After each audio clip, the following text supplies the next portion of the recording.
एक ये आपको इलेक्ट्रिकल पॉइंट डिटेक्टर का ये फिगर दिखाई दे रहा है। इलेक्ट्रिकल पॉइंट डिटेक्टर में आपके जो मेन पार्ट्स हैं, देखिए एक आती है ये डिटेक्शन स्लाइड दिख रही है आपको, ये ईपीडी के अंदर एक दो डिटेक्शन स्लाइड होती हैं, एक नॉर्मल डिटेक्शन स्लाइड होती है, एक रिवर्स डिटेक्शन स्लाइड होती है। ये दोनों डिटेक्शन स्लाइडें जो है वो आपके जो नॉर्मल स्विच रेल से जुड़ेगी, एक रिवर्स स्विच रेल से जुड़ेगी। इसके साथ में एक आपको लिंक लगाई जाती है, लिंक जो है डाउन लिंक, और लिंक का एक सिरा इसमें कनेक्टेड होगा नट बोल्ट से, दूसरा जो है जो ग्राउंड कनेक्शन रॉड आती है पॉइंट से उससे कनेक्टेड होगा। लिंक लंबी रहती है। लिंक में सुविधा ये रहती है कि रॉड थोड़ा सा अगर अलाइनमेंट में नहीं आ रही है तो लिंक को इधर उधर घुमा के एडजस्ट करके और रॉड को सिधाई में कर सकते हैं। तो ये स्विच रेल जैसे जैसे मूव करती है वैसे वैसे आपकी ये डिटेक्शन स्लाइड मूव करती है। तो ये स्विच रेल के सही सेटिंग को डिटेक्ट करने के काम आती है। इस डिटेक्शन स्लाइड में देखिए कि ये खांचे बने हुए हैं, ये लोकेटिंग मार्क हैं। ये जब आपका सही पोजीशन में अगर स्लाइड सेट है तो उस समय ये डिटेक्शन आपका लोकेटिंग मार्क जो होता है वो ये बॉडी के जो डिटेक्टर का बॉडी है इसके साथ में सिधाई में होना चाहिए। अगर सिधाई में आ रहा है तो इसका मतलब आपका ये अलाइनमेंट सही है, सीधा एडजस्टमेंट सही है पॉइंट का। ये आप बाहर से देख के अनुमान लगा सकते हैं जब मेंटेनेंस में जाते हैं। दूसरी स्लाइड इसमें जो है आपको मैं दिखा रहा हूँ, ये अपोजिट साइड से डाली हुई है। ये है लॉक स्लाइड, इसको बोलते हैं।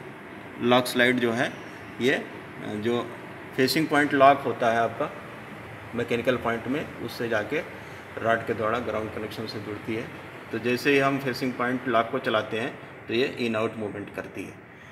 ये भी इन आउट मूवमेंट करती है लॉक के चलने से, फेसिंग पॉइंट लॉक के चलने से स्लाइड, और ये बाहर की जो दो स्लाइडें हैं ये आपको स्विच रेल के चलने से मूवमेंट करती हैं।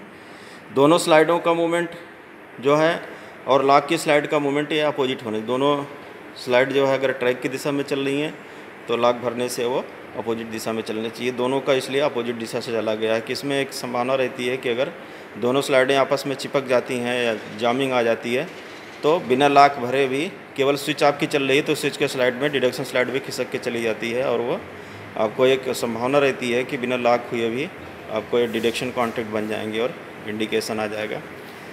अब इसमें एक देखिए ये केबल एंट्री के लिए जगह है जिसमें से केबल एंट्री होती है, और इसको हम पैक कर देते हैं ताकि इसमें कोई बाहर से चूहे वगैरह जो है अंदर प्रवेश न कर सके। इसको इस तरीके से पैक किया जाता है, अंदर एक की वायरिंग प्रोटेक्टेड होनी चाहिए। आप इसमें देखिए कॉन्टैक्ट के बारे में, तो ये एक नॉर्मल साइड के कॉन्टैक्ट हैं, ये रिवर्स साइड के कॉन्टैक्ट हैं। नॉर्मल साइड के कॉन्टैक्ट में आपकी नंबरिंग देखिए, कॉन्टैक्ट नंबर 1 2 3 4 5 6 7 8। इसी तरीके से रिवर्स साइड के कॉन्टैक्ट हैं, कॉन्टैक्ट नंबर 1 2 3 4 5 6 7 8। इस प्रकार से इन कॉन्टैक्टों की काउंटिंग की जाती है। 8 कॉन्टैक्ट होते हैं नॉर्मल साइड में, 8 कॉन्टैक्ट होते हैं रिवर्स साइड में। तो आप देखिए ये जो है ये फिक्स कॉन्टैक्ट हैं, ये फिक्स कॉन्टैक्ट हैं। इधर के ये रिवर्स साइड के फिक्स कॉन्टैक्ट हैं। ये जो आपकी बीच में ट्रॉली है ये मूवेबल कॉन्टैक्ट हैं। ये डायरेक्शन की जब आपकी स्लाइडें चलती हैं तो स्लाइडों में जब रोलर गिरता है तो उसके हिसाब से ये कॉन्टैक्ट ट्रॉली एक बार उधर गिरती है और एक बार इधर गिरती है। तो इस समय जो है ये इस साइड में गिरी हुई तो इधर के कॉन्टैक्ट मेक हैं आपकी।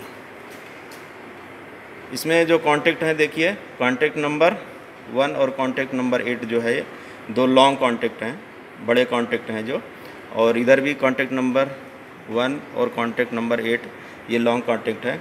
एक होता है नॉर्मल शंट कॉन्टैक्ट और एक होता है रिवर्स शंट कॉन्टैक्ट। तो शंट कॉन्टैक्ट जो होते हैं ये नॉर्मली आपका पॉइंट अनलॉक पोजीशन में है तो शंट, या पॉइंट मिड पोजीशन में है तो दोनों शंट कॉन्टैक्ट बने रहते हैं, क्योंकि उस समय क्या होती है कि रिले जो होती है आपको पॉइंट की मिड पोजीशन में ना तो NWKR पिकअप होनी चाहिए ना RWKR पिकअप होनी चाहिए।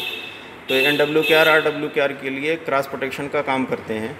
आप मान लीजिए पॉइंट नॉर्मल में सेट और लॉक है तो नॉर्मल का शंट कॉन्टैक्ट बना रहेगा, तो नॉर्मल का शंट कॉन्टैक्ट बना रहेगा तो ये RWKR रिले के वायरिंग को शॉर्ट रखेगा, क्योंकि पॉइंट अगर नॉर्मल में है तो RWKR रिले नहीं पिकअप होनी चाहिए, केवल NWKR रिले पिकअप होनी चाहिए।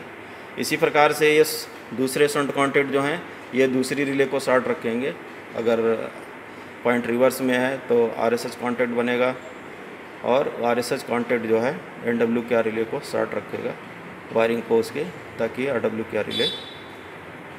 NWKR रिले नहीं पिकअप हो। RSH से NWKR का क्रॉस प्रोटेक्शन रहेगा और NSH से RWKR का क्रॉस प्रोटेक्शन रहेगा। इसलिए ये शंट कॉन्टैक्ट जो है क्रॉस प्रोटेक्शन के लिए यूज किए जाते हैं। बैटरी की सप्लाई जो होती है आपको 3 नंबर पे पॉजिटिव दी जाती है और 6 नंबर पे नेगेटिव सप्लाई दी जाती है कॉन्टैक्ट है, और 3 नंबर, 6 नंबर से 6 नंबर को लूप किया जाता है ताकि नॉर्मल साइड से सप्लाई रिवर्स कॉन्टैक्ट की साइड में भी पहुँच जाए। इस प्रकार से EPD जो होता है ये मैकेनिकल पॉइंट की जो स्विचें हैं उनकी सेटिंग और उनकी लॉकिंग को इलेक्ट्रिकल रूप से डिटेक्ट करता है, और इस प्रकार से इसका इंडिकेशन जो है रिले के माध्यम से केबिन में या पैनल पे प्राप्त किया जाता है। तो जहाँ पे इलेक्ट्रोमैकेनिकल सिग्नलिंग है वहाँ पे EPD का उपयोग जो है एड पॉइंट के डिटेक्शन के लिए किया जाता है।